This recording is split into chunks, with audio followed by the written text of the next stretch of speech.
గారు సో మీ అభిప్రాయం ఏంటి సార్ మంత్రివర్గ విస్తరణ సంబంధించి? ఎందుకంటే మీరు కార్పొరేషన్ చైర్మన్గా ఉన్నారు, సో మీకు కూడా పూర్తి స్థాయి ఇన్ఫర్మేషన్ ఉంటుంది.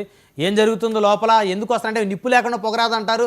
ఆ ఒక బెర్త్ ఎప్పుడు లాస్ట్లో ఇస్తారా, లేకపోతే ఇప్పుడు ఏమైనా ఇచ్చే అవకాశం ఉందా, ఫుల్ఫిల్ చేసే అవకాశం? వాటి మీద ఇప్పుడు బయట ఏదో చర్చ జరిగినంతగా ఏమి లేదండి.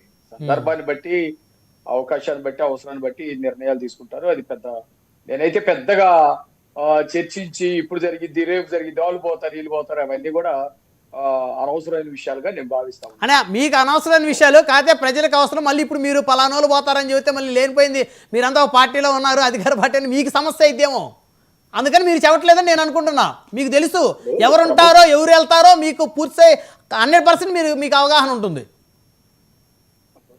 బ్రహ్మనాయుడు గారు, ఇప్పుడు కూటమి ప్రభుత్వం బ్రహ్మాండంగా పరిపాలన చేసుకుంటా ముందుకెళ్తా ఉంది.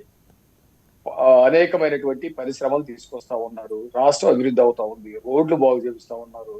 ఇచ్చినటువంటి హామీలు మొత్తం కూడా నెరవేరుతా ఉంది. ఒకళ్ళ మధ్య ఒకరికి మంచి సమన్వయం ఉంది కాబట్టి వెళ్తా ఉన్నారు. అది సందర్భం వచ్చినప్పుడు నిర్ణయం తీసుకుంటారు. కాకపోతే మీరు పర్మిషన్ ఇస్తే నేను 2 విషయాలు మాట్లాడాలనుకుంటా ఉన్నా. అంటే ఈ లిక్కర్ కేసు